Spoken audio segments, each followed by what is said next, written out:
지극히 높은 주님의 낮이 성소로 들어갑니다. 세상의 신을 벗고서 주 보좌 앞에 엎드리리. 내 주를 향한 사랑과 그 신뢰가 사그러져 갈 때 하늘로부터 이곳에 장막이 덮이네. 이곳을 덮으소서. 이곳을 비추소서. 내 안에 무너졌던 모든 소망 다 회복하리니. 이곳을 지나소서. 이곳을 만지소서. 내 안에 죽어가는 모든 예배 다 살아나리라.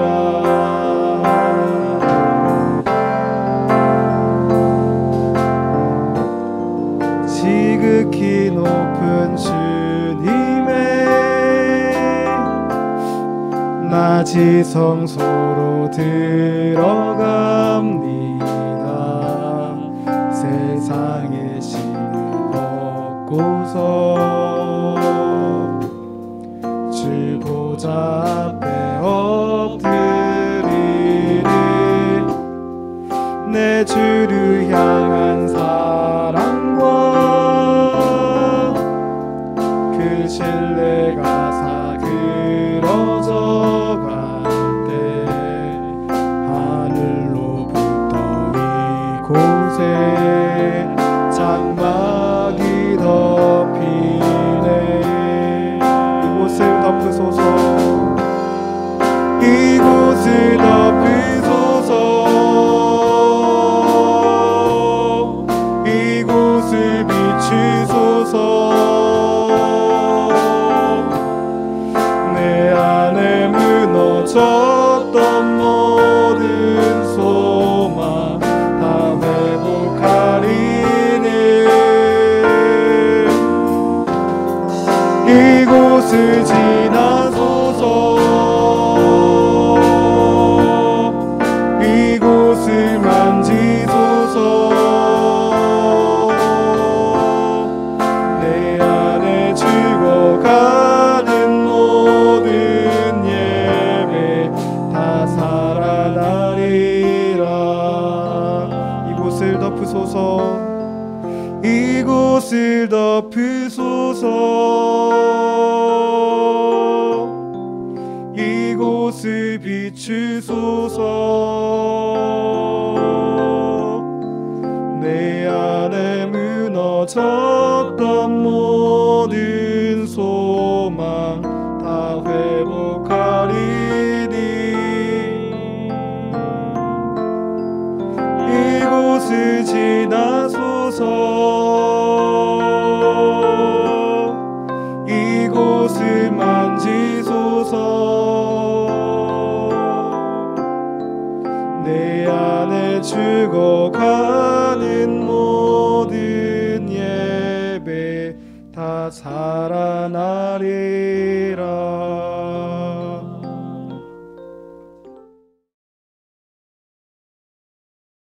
여호와께서 애굽 땅에서 모세와 아론에게 일러 말씀하시되 이 달을 너희에게 달의 시작 곧 해 첫 달이 되게 하고 너희는 이스라엘 온 회중에게 말하여 이르라. 이달 열흘에 너희 각자가 어린 양을 취할지니 각 가족대로 그 식구를 위하여 어린 양을 취하되 그 어린 양에 대하여 식구가 너무 적으면 그 집의 이웃과 함께 사람 수를 따라서 하나를 취하며 각 사람이 먹을 수 있는 분량에 따라서 너희 어린 양을 계산할 것이며 너희 어린 양은 흠없고 1년 된 수컷으로 하되 양이나 염소 중에서 취하고 이달 열 나흔 날까지 간직하였다가 해질 때에 이스라엘 회중이 그 양을 잡고 그 피를 양을 먹을 집 좌우 문설주와 인방에 바르고 그 밤에 그 고기를 불에 구워 무교병과 쓴 나물과 아울러 먹되 날것으로나 물에 삶아서 먹지 말고 머리와 다리와 내장을 다 불에 구워 먹고 아침까지 남겨두지 말며 아침까지 남은 것은 곧 불사르라. 너희는 그것을 이렇게 먹을지니 허리에 띠를 띠고 발에 신을 신고 손에 지팡이를 잡고 급히 먹으라. 이것이 여호와의 유월절이니라. 내가 그 밤에 애굽 땅에 두루 다니며 사람이나 짐승을 막론하고 애굽 땅에 있는 모든 처음 난 것을 다 치고 애굽의 모든 신을 내가 심판하리라. 나는 여호와라. 내가 애굽 땅을 칠 때 그 피가 너희가 사는 집에 있어서 너희를 위하여 표적이 될지라. 내가 피를 볼 때 너희를 넘어가리니 재앙이 너희에게 내려 멸하지 아니하리라. 너희는 이 날을 기념하여 여호와의 절기를 삼아 영원한 규례로 대대히 지킬지니라.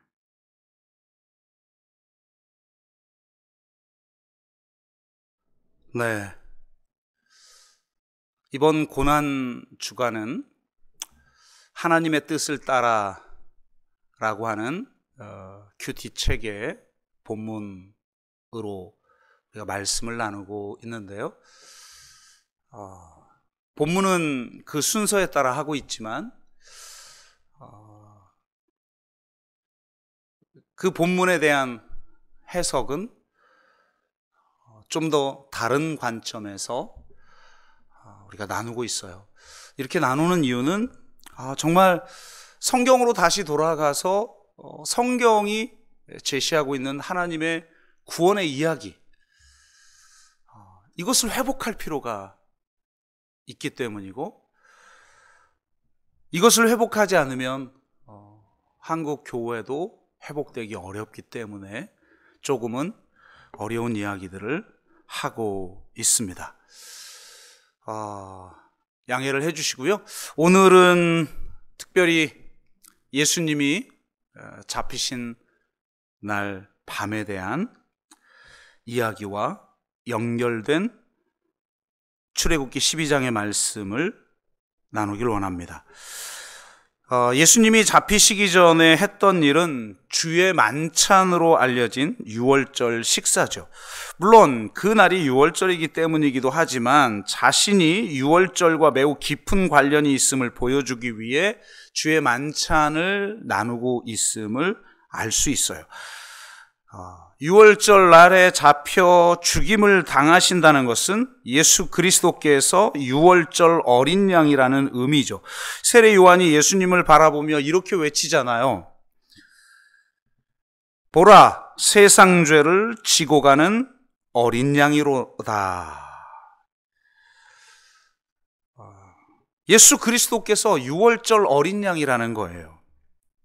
오늘 자세히 살피지는 못하지만 성경학자들에 의하면 예수님이 고난당하시고 죽으시는 장면을 보면 유월절 예식을 그대로 보여주고 있다고 합니다.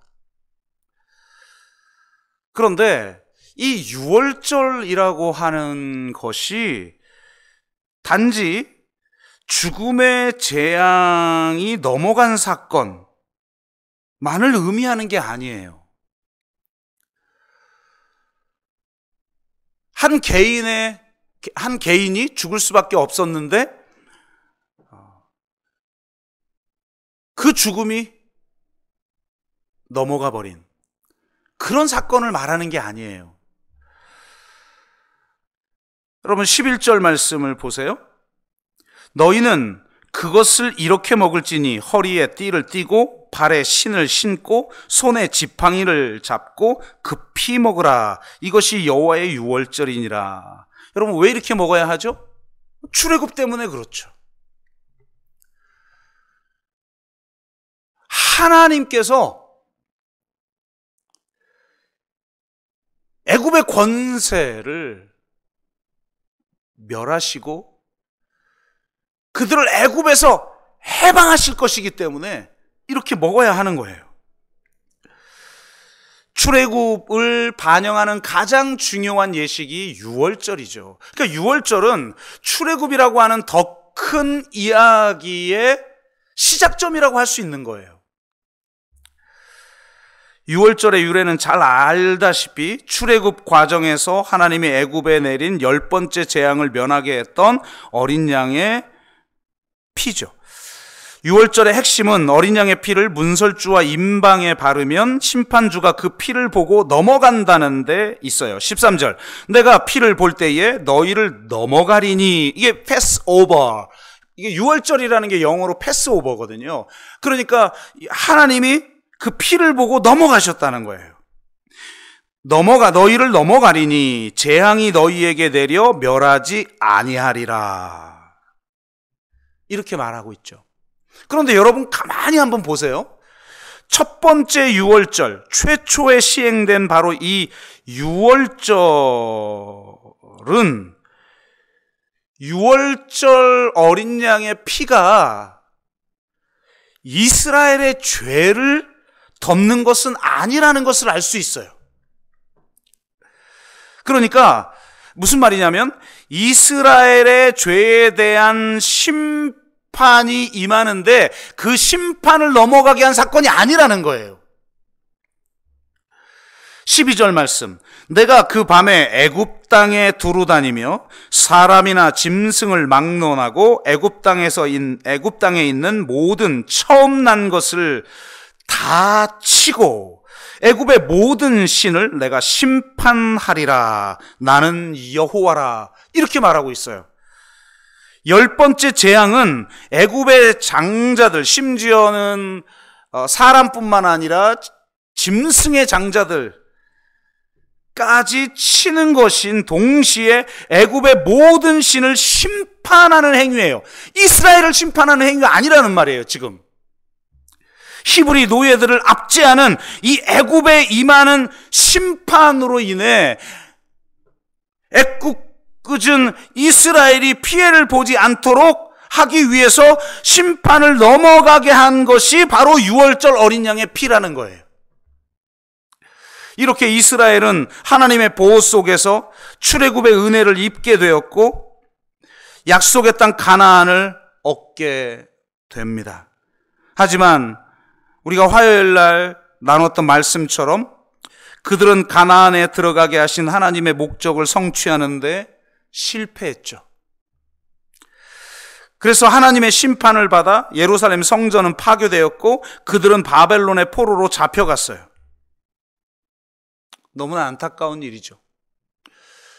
하지만 언약의 신실하신 하나님은 그들을 결코 잊지 않으십니다.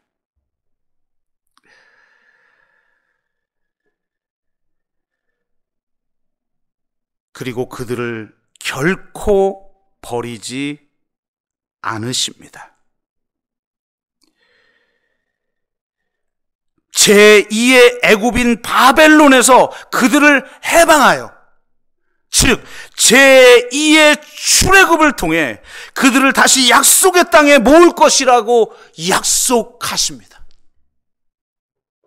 왕이신 하나님이 그들과 함께 이스라엘로 귀환하여서 이스라엘을 완전히 회복하시겠다고 약속하십니다. 그런데 이스라엘이 멸망한 지 70년 된 이후에 일부 백성들이 귀환하기는 했지만 그들은 계속 나라를 빼앗깁니다. 헬라 대제국에 빼앗기기도 하고 예수님이 오셨을 당시에는 로마의 식민지가 되어 있었어요.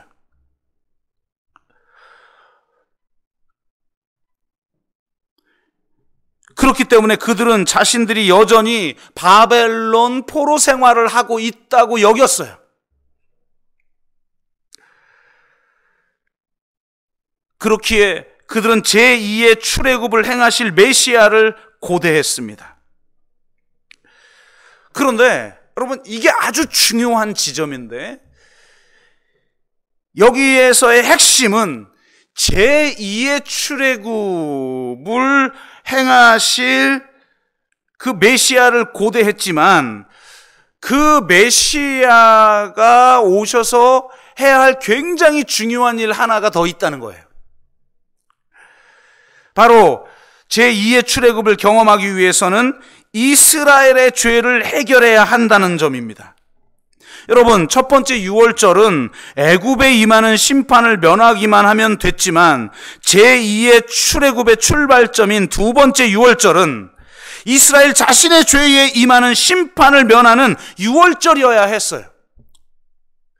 애굽을 하나님이 심판하려고 하는데 이스라엘이 피해를 보면 안 되니까 어린 양의 피로 그들을 보호했어요. 그들의 죄 때문이 아니었어요. 그들의 죄의 문제를 해결하는 문제가 아니었어요. 그런데 이 제2의 출애굽에서는 이스라엘의 실패, 불의와 우상 숭배의 죄로 말미암아 그들이 하나님의 심판을 받았기 때문에 이스라엘 자신의 죄를 해결받아야 했습니다. 따라서 두 번째 유월절은 첫 번째 유월절과 이스라엘의 죄를 속하는 대속죄일의 성격이 결합하는 것이어야 했던 거예요. 이것이 제2의 출애굽의 출발점이 되는 제2의 유월절의 성격이에요. 예수님이 유월절 양으로 죽으셨다라는 것은 바로 이런 의미를 담고 있는 거죠. 복음서에서 예수님의 죽으심을 대속죄물로 이해한 가장 중요한 구절이 마가복음 10장 45절이에요. 복음서는 대부분 하나님 나라 복음이 어떻게 예수 그리스도의 인격과 말씀과 사역을 통해서 성취되고 있는지에 대해서 기록하기 때문에 대속에 대한 이야기가 거의 나오지 않아요. 그러니까 이 마가복음 10장 45절 같은 구절은 굉장히 중요한 구절인 거죠. 그리고 이런 구절들 때문에 예수님이 선포한 복음과 바울이 선포한 복음이 다르지 않다는 것을 성경은 명확하게 우리에게 보여주고 있는 거예요. 마가복음 10장 45절, 인자가 온 것은 섬김을 받으려 함이 아니라 도리어 섬기려 하고 자기 목숨을 많은 사람의 대속물로 주려 함이니라. 여기서 말하는 대속물, 헬라어로 리트론인데 이 대속물이라는 단어는 포로를 자유롭게 풀어주기 위한 지불금을 가리켜요. 그러니까 예수님은 자신의 죽음이 포로를 해방하기 위한 사역임을 분명히 했다는 거예요. 이것은 자신들이 여전히 바벨론 포로 생활을 하고 있다고 여기는 유대인들을 의식한 말씀임을 알 수 있어요.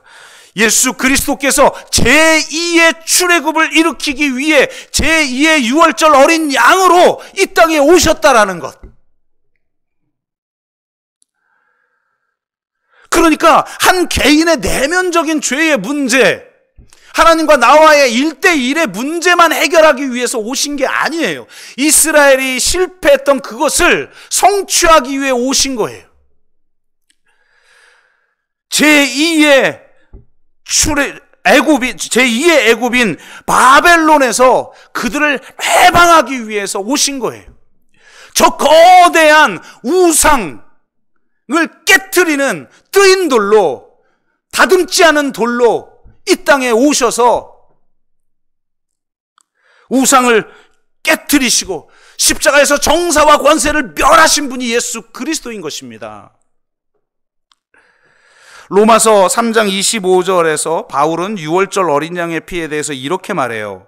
이 예수를 하나님이 그의 피로써 믿음으로 말미암는 화목제물로 세우셨으니 이는 하나님께서 길이 참으시는 중에 전에 지은 죄를 간과하심으로 자기의 의로우심을 나타내려 하심이니.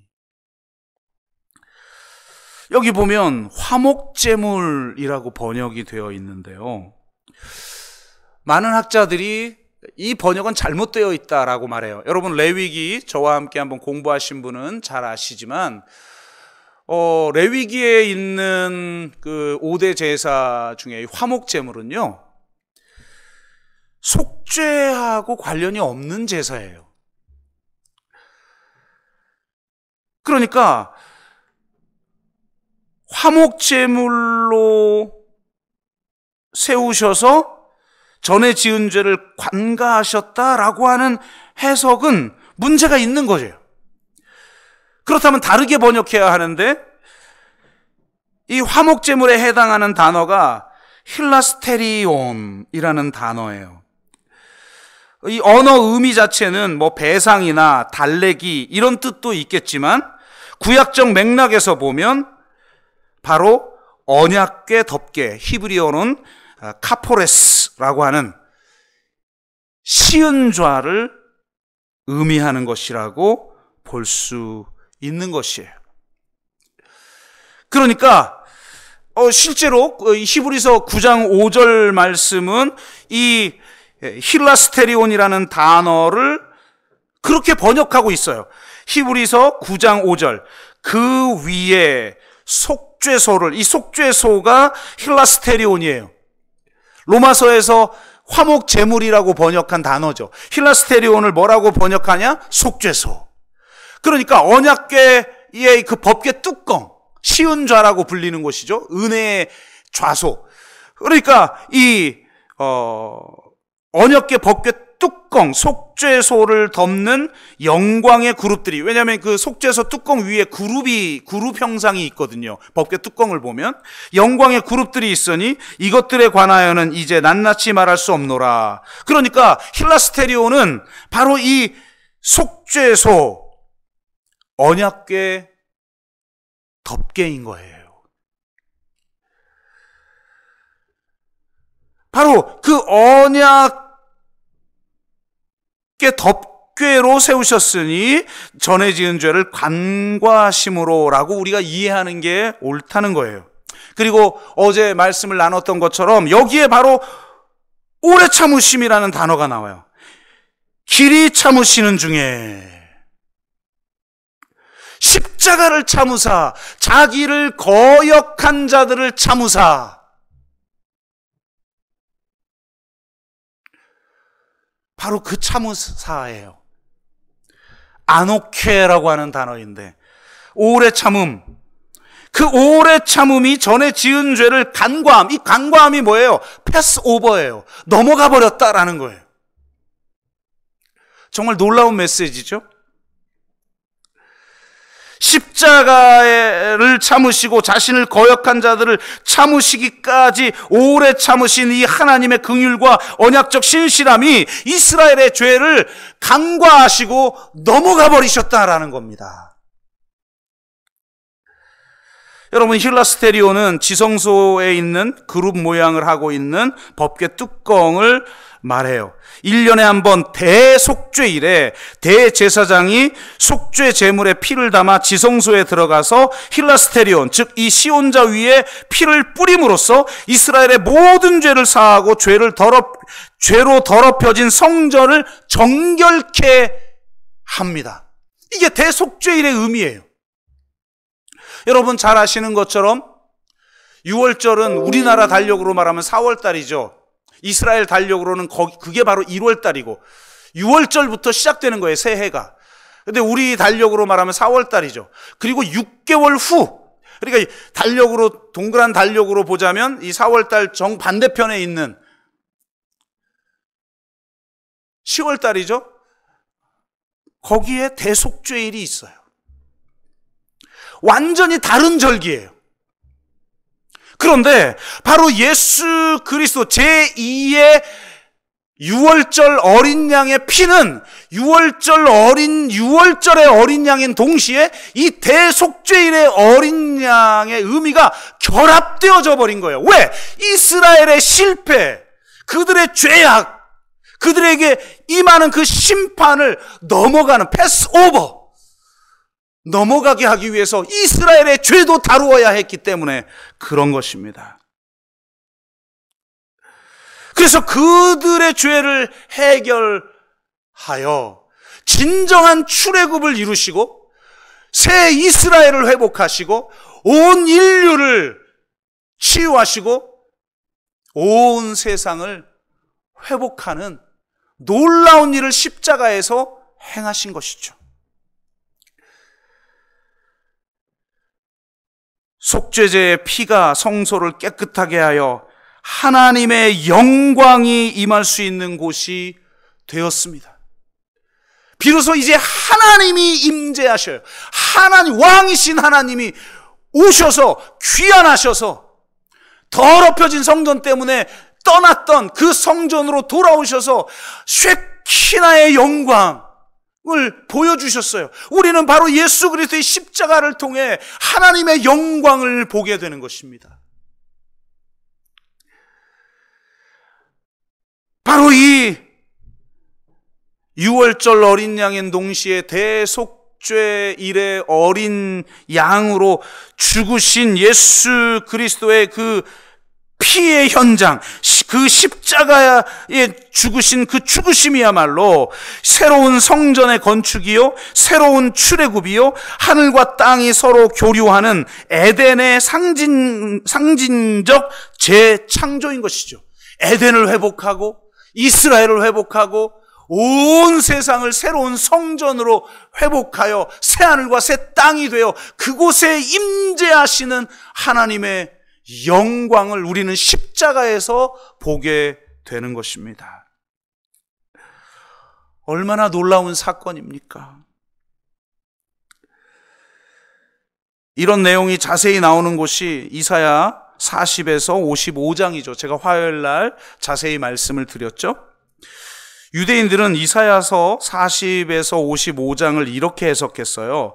고난받는 종은 이스라엘 민족을 대표하는 집합적 인물이죠. 그러니까 화요일 날 말씀드린 것처럼 종인 동시에 이스라엘이에요.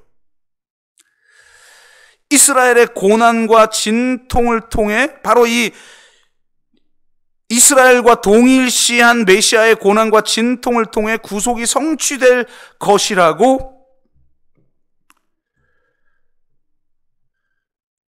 해석할 수 있는 것이죠. 그들은 이스라엘의 고난과 진통을 통해 구속이 성취될 것이다. 이스라엘은 바벨론 제단 위에서 희생 제물로 바쳐질 것이고 이는 속죄를 위한 제사가 될 것이다. 이스라엘의 깊은 고난을 통해 하나님의 뜻이 성취될 것이고 모든 죄를 용서받을 것이다. 그때는 이 이스라엘의 불충성에 대한 대가가 깨끗이 청산될 것이기 때문이다.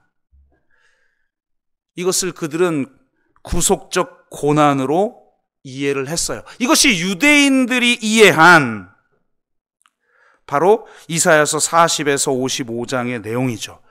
예수 그리스도께서는 이사야서의 이런 구속적 고난의 사상을 가져다가 자기 자신에게 적용하세요. 이사야의 고난받는 종은 더 이상 이스라엘이 아니라 참 이스라엘이신 예수 그리스도라는 거예요. 저 물리적인 이스라엘 백성을 말하는 게 아니다. 바로 참 이스라엘이신 말씀이 육신이 되어 이 땅에 오신 예수 그리스도 그분이야말로 고난받는 종으로서 고난당하고 죽임당할 것이다. 이렇게 예수님은 제자들에게, 이스라엘 백성들에게, 유대인들에게 이야기하고 있었던 거죠.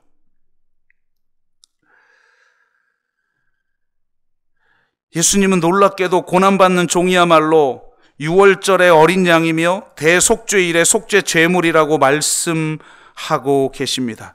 이렇게 예수님은 고난받고 죽임당하는 기름 부음 받은 자이자 죄를 속하기 위해 희생하는 어린 양이 되심으로써 이스라엘을 회복하셨으며 하나님의 통치가 회복되는 하나님의 나라를 출범시키셨습니다. 여기서 너무나 귀한 은혜가 있는데요. 이사야서 53장의 최종 결론, 그러니까 40에서 55장에 나오는 4개의 여호와의 종에 대한 예언의 말씀이 있는데 그 중에서도 이사야서 53장이 핵심적인 말씀이죠. 근데 그 이사야 53장의 최종 결론이 어떻게 되어 있느냐? 그래서 이게 굉장히 놀라워요. 보세요.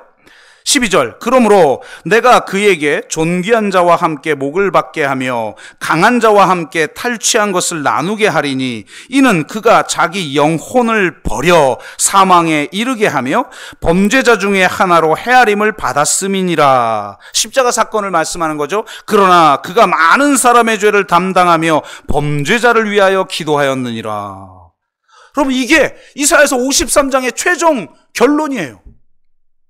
아니, 많은 사람의 죄를 담당하는 것과 범죄자를 위해 기도하는 것이 도대체 무슨 상관이 있습니까? 그런데 놀랍게도 바로 이 십자가 사건에서 이것이 하나님이 분명하게 드러납니다. 예수님이 십자가에서 자신을 죽이려는 자들까지 참으시죠. 십자가를 참으시고 자기를 거역하는 자를 참으시고 자기를 죽이려는 자를 참으시면서 하나님께 이렇게 기도합니다. 아버지, 저들을 사하여 주옵소서. 자기들이 하는 것을 알지 못하나이다 하시더이다. 여러분, 예수님이 왜 이렇게 기도했습니까? 그것은 구약의 제사 제도를 바로 이해하면 알 수 있죠. 구약에서 죄를 사해주는 제사, 이 속죄 제사는 오직 비고의로 지은 죄에만 해당해요. 고의로 지은 죄에 대해서 사해주는 제사는 존재하지 않아요. 그건 그냥 심판받아야 돼요.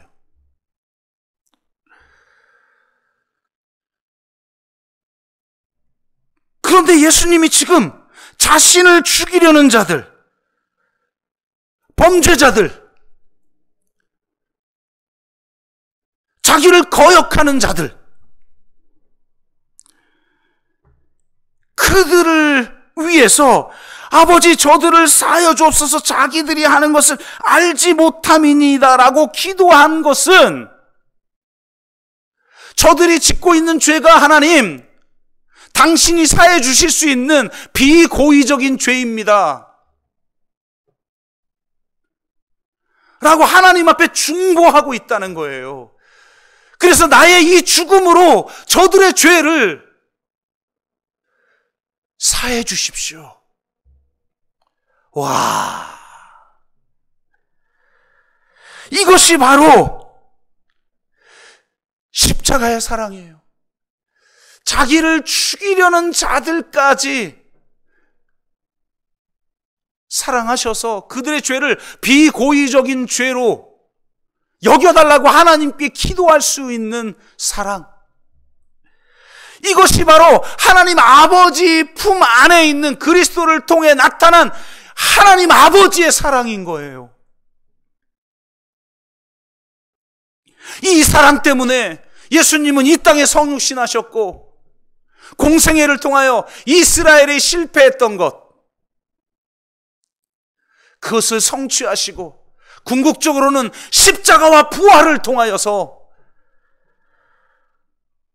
우리의 모든 죄를 용서할 뿐만 아니라 정사와 권세와 싸워 그들을 멸하시고 궁극적인 죄와 그 악들에게서 승리하셔서 하나님의 구원, 제2의 출애굽, 새 창조를 우리에게 선물로 주신 것입니다. 우리에게 주어진 것이 얼마나 어마어마한 것인지를 여러분 아시길 바랍니다. 예수 그리스도께서 왜 6월절 어린 양으로 죽으셔야 했는지 그 의미를 깊이 묵상하며 그분의 희생이 얼마나 놀라운 것인지, 그분의 희생을 통하여서 우리에게 주어진 하나님의 구원이 얼마나 놀라운 것인지를 정말 깊이 묵상하며 그분의 은혜에 감사하며 그분의 사역에 동참하며 살아가는 저와 여러분 되기를 주의 이름으로 축복합니다. 우리 한번 같이 기도할까요?